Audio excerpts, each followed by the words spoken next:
ഇന്നത്തെ എപ്പിസോഡിൽ സച്ചി ഭക്ഷണം കഴിച്ചുകൊണ്ടിരിക്കുമ്പോൾ രേവതി ചോദിക്കും, നിങ്ങളോട് അച്ഛൻ പറഞ്ഞതല്ലേ കാറ് കഴുകണ ജോലിക്ക് പോകരുതെന്ന്, പിന്നെ നിങ്ങൾ എന്തിനാ ആ ജോലിക്ക് തന്നെ പോകണേ ചോദിക്കും. അപ്പോൾ സച്ചി പറയും, അതിന് പോയേ പറ്റുള്ളൂ രേവതി, അതിന് പോയേ പറ്റുള്ളൂ എന്നങ്ങനെ പറയും കേട്ടോ. ആ സമയത്താണെങ്കിൽ ചന്ദ്ര വന്നിട്ട് ശ്രുതിയോട് പറയും, ശ്രുതി മോളെ നീ ഭക്ഷണം കഴിക്കണില്ലേ ചോദിക്കും.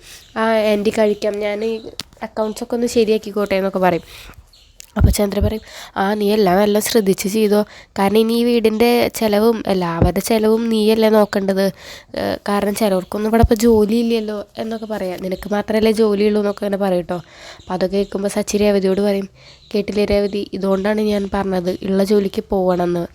എനിക്ക് ഇഷ്ടപ്പെട്ട ജോലിയല്ല ഞാൻ ചെയ്യുന്നത്, അത് ശരിയാണ്, പക്ഷേ ഇഷ്ടപ്പെട്ട ജോലിയല്ല ചെയ്യുന്നതെന്ന് വെച്ചിട്ട് ഉള്ള ജോലി കളഞ്ഞിട്ട് പോവാതിരിക്കുന്നത് ശരിയല്ലല്ലോ, ജീവിക്കണ്ടേ എന്നൊക്കെ അങ്ങനെ പറയും കേട്ടോ.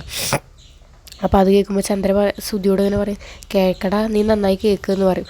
അപ്പോൾ ശ്രുതി പറയും, അവനെ പോലെയാണോ ഞാൻ, എനിക്ക് കുറേ ഡിഗ്രികളുള്ളതല്ല, അപ്പോൾ എനിക്ക് അതിന് പറ്റിയ ജോലി കിട്ടണ്ടേ എന്നൊക്കെ പറയും. അപ്പോൾ നമ്മുടെ ചന്ദ്ര പറയും, നീ ഡിഗ്രി കൈ പിടിച്ചിരുന്നോ, അതന്നെ നിന്നെ കൊണ്ട് പറ്റുള്ളൂ എന്നിങ്ങനെ പറയും കേട്ടോ.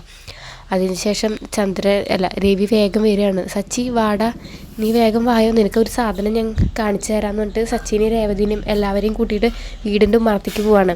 അപ്പോൾ സച്ചിയുടെ കാർ അവിടെ കാണുമ്പോൾ സച്ചി ചോദിക്കും, ഇതെങ്ങനെയാണ് കാർ ഇവിടെ വന്നത്, എൻ്റെ കാർ ഇതെന്താ ഇവിടെ കൊണ്ടുവന്നിട്ടിക്കണേന്ന് പറഞ്ഞിട്ട് കൂട്ടുകാരനോട് ചോദിക്കുകയാണ്. അപ്പോൾ കൂട്ടുകാരൻ പറയും, നിനക്ക് വേണ്ടിയിട്ട് നിൻ്റെ അച്ഛൻ ആ കാർ വിലയ്ക്ക് വാങ്ങി എന്നൊക്കെ പറയും കേട്ടോ. അതൊക്കെയാണ് ഇന്നത്തെ എപ്പിസോഡിൽ.